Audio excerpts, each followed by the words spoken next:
Government fees கட்டி நீ படிச்சுட்டு வேலைக்கு அரசாங்க வேலைக்கு போவ, அப்ப யார் தெருவை கூட்டுறது, யார் கக்கூஸ் கழுவுறது? அவனுடைய கவலை அதுதான். இந்த நிலை போனால் பிறப்பால் உயர்ந்தவர்கள், கடவுளிடம் நேரடியாக பேசக்கூடியவர்கள் நாங்கள் தான் என்று சொல்லிக் கொண்டிருக்கிற பார்ப்பனர்களின் நிலை என்ன ஆகும் என்பதுதான் RSS உடைய கவலை. இந்த பின்னணியில் நீங்க புரிஞ்சுக்கணும். இது ஏதோ வெறும் சட்டம் அரசியல் அப்படின்லாம் கிடையாது. RSSக்கு ஒரு அஜெண்டா இருக்கிறது. இந்த சமூக நீதி கோட்பாடு தெருக்கூட்டவன் பிள்ளையை நீதிபதி ஆக்குகிறது, ஆடு மாடு மேய்த்தனுடைய பிள்ளையை பேராசிரியர் ஆக்குகிறது, துணைவேந்தர் ஆக்குகிறது. இப்ப யாரும் கிராமத்தில் வந்து 10வது வரையிலும் படித்தவனா இருந்தா கூட யாரும் வேலைக்கு போறது, விவசாய வேலைக்கு போறதில்லை, அரசாங்க வேலைக்கு தான் போறான்.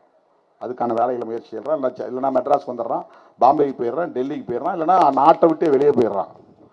உன் வீட்டில் மாடு மேய்க்கிறதுக்கு பேரா சாணி வர்றதுல என் பாட்டன் செஞ்சது போதும், என் அப்பன் செஞ்சது போதும், இனிமே நான் உங்ககிட்ட சாணி வர. இப்போ அவன்லாம் என்ன பண்றான்னா நிலத்தை பூரா காட்டுக்கருவை முளைக்கிறது விட்டாங்க.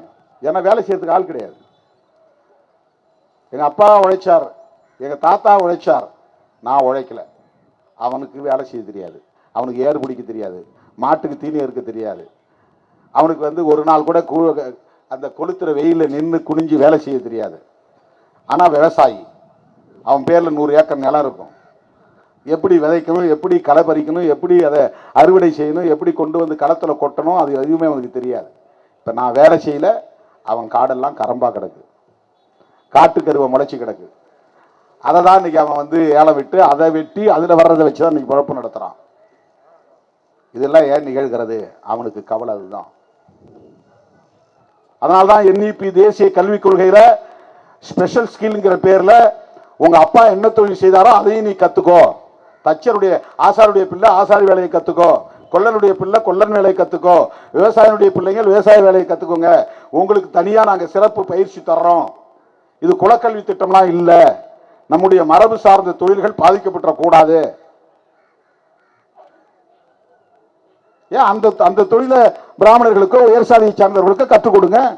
ஏன் அவர் ஆசாரி ஆகக்கூடாதுன்னு இருக்கா? பொற்கொள்ளர் ஆகக்கூடாதுன்னு இருக்கா? ஆடு மாடு மேய்க்க கூடாதா? இன்றைக்கு இருக்கிற பிரச்சனை தான். எல்லாம் தலைகீழாக மாறுகிறது. தலை நிமிர சேரி திரளும், தலைகீழாய் நாடு புரளும். 1990 நான் எழுதின முழக்கம் இது. தலைகீழாய் நாடு புரளும்.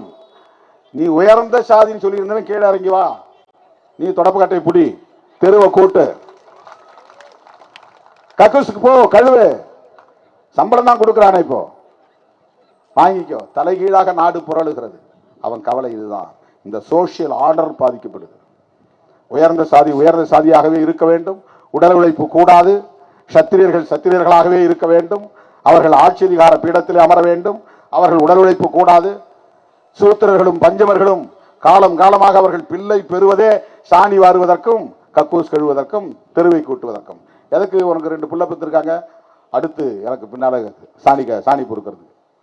உனக்கு எதுக்கு பொம்பளை பிள்ளை பிறந்திருக்காங்க, கக்கூஸ் கழுவதற்கு. அவர் வீட்டு பிள்ளை நாடாளுவதற்கு.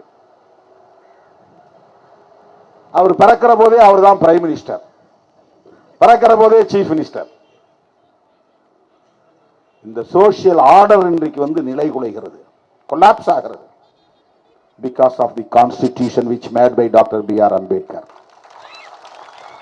புரட்சியாளர் அம்பேத்கர் அவர்களால் உருவாக்கப்பட்ட அரசமைப்பு சட்டம் இந்த நாட்டை தலைகீழாக புரட்டி போட்டுக் கொண்டிருக்கிறது.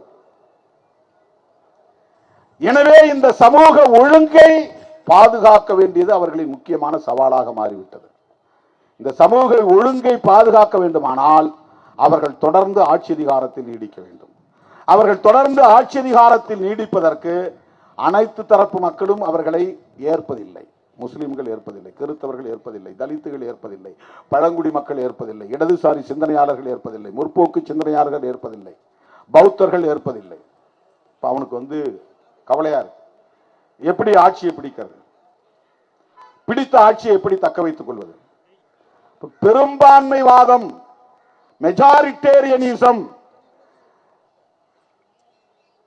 அது ஒரு டெமோக்ராட்டிக் ஃபேக்டர்.